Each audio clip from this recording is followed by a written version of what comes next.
Pemirsa, kasus konfirmasi positif COVID-19 semakin meningkat.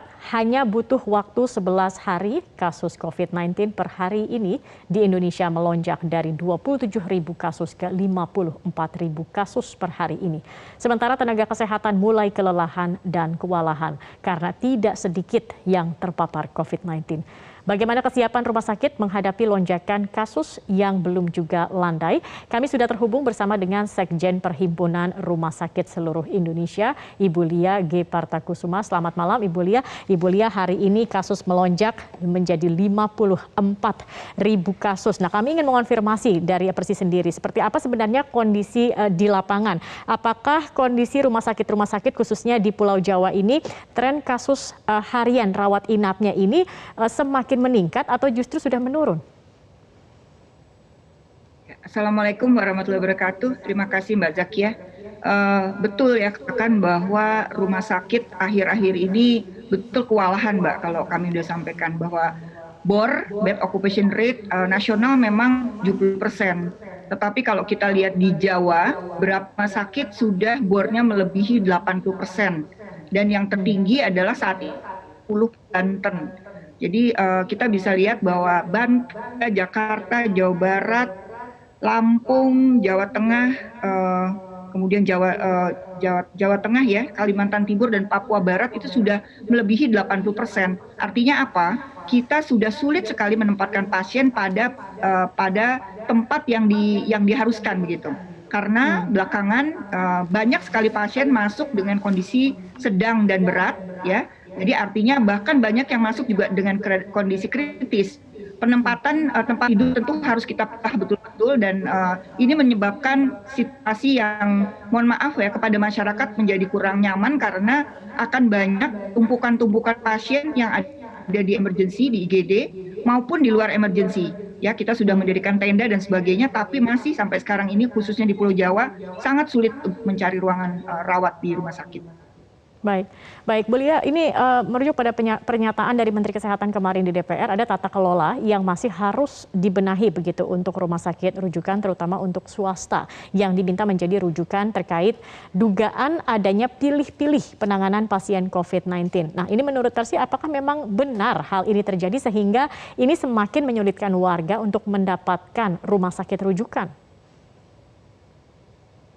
Memang idealnya rujukan itu harusnya berjenjang, artinya dari yang tingkat yang rendah ke tingkat yang lebih tinggi. Tapi seperti diketahui, sekarang ini masyarakat kondisi yang sulit untuk ditenangkan begitu ya. Mulai agak panik ya, karena mereka merasa bahwa semua kondisi itu lebih ke arah berat begitu. Sehingga banyak sekali pasien itu yang datang langsung ke rumah sakit. Nah, mengenai apakah itu pilih-pilih atau tidak, kami sampaikan bahwa bila pasien dirawat dalam kondisi ringan, maka pasien itu diklaim rumah sakit tidak akan dibayar. Jadi kami rumah sakit hanya bisa menerima pasien sedang, berat, dan kritis. Itu yang kami sampaikan. Mudah-mudahan ini tidak salah tangkap sehingga diartikan bahwa rumah sakit hanya menerima yang sedang dan berat. Justru kami saat ini sangat kerepotan untuk memilah pasien. Karena pasien ringan pun datang ke rumah sakit.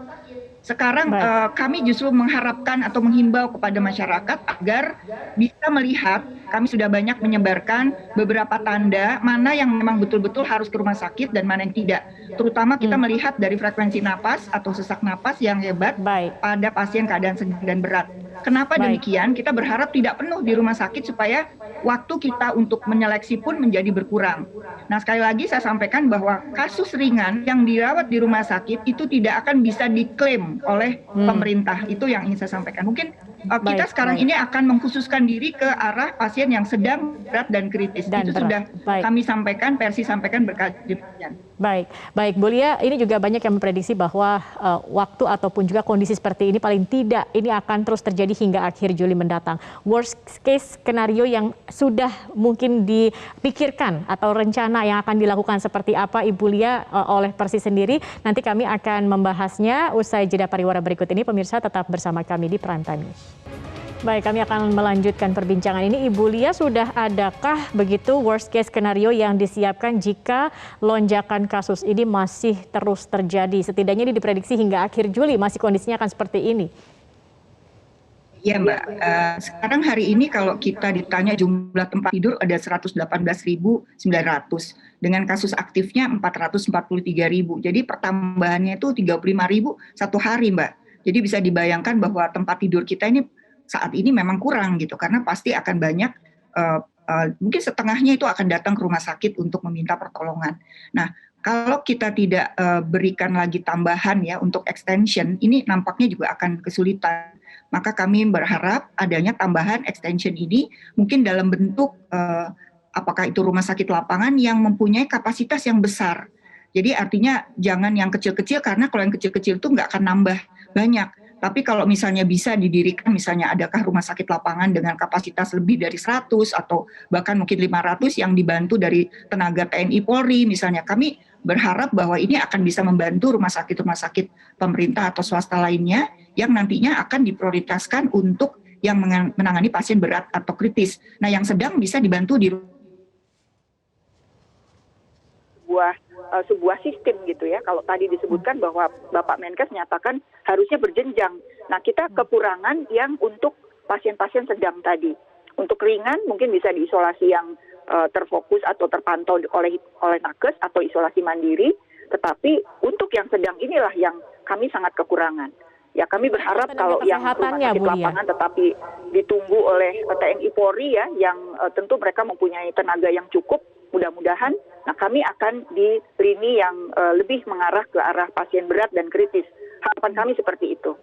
Baik, Bu Liat, itu kan tadi dari fasilitasnya begitu. Bagaimana dengan tenaga kesehatannya begitu, mempersiapkan mereka jika memang kasus ini masih terus akan melonjak? Apalagi kalau kita lihat saat ini banyak tenaga kesehatan yang juga terkena atau positif dari COVID-19 ini.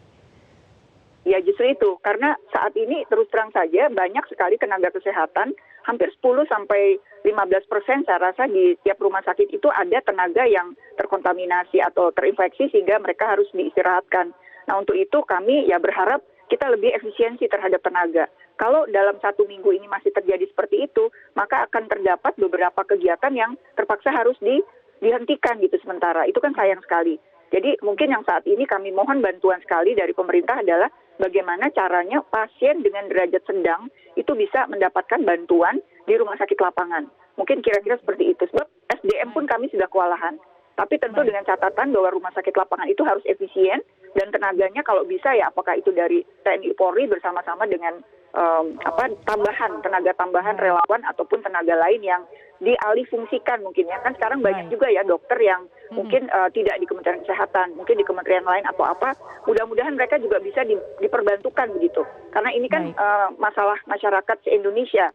Jadi misalnya dokter-dokter yang selama ini tidak bekerja langsung di lapangan, mudah-mudahan mereka bisa membantu di yang rumah sakit lapangan dengan kriteria sedang. Itu yang kami pikirkan. Sebab kalau tidak, rumah sakit dengan kondisi sekarang itu akan menyulitkan dan akan merugikan masyarakat juga. Sehingga angka kematian pun nanti bisa bertambah kalau kita tidak ada jalan keluarnya. Mudah-mudahan kami bisa dibantu. Dan untuk puskesmas, untuk rumah sakit lain, kita berharap bahwa juga disediakan fasilitasnya. Ya, supaya mereka juga tidak kekurangan obat, tidak kekurangan oksigen. Kami tahu bahwa ini diusahakan oleh pemerintah. Mudah-mudahan kita akan terus dibantu dan didukung oleh pemerintah agar tidak sampai masyarakat itu kekurangan fasilitas seperti itu. Baik, Ibu Lia, terima kasih sudah bergabung bersama kami di Prime Time News.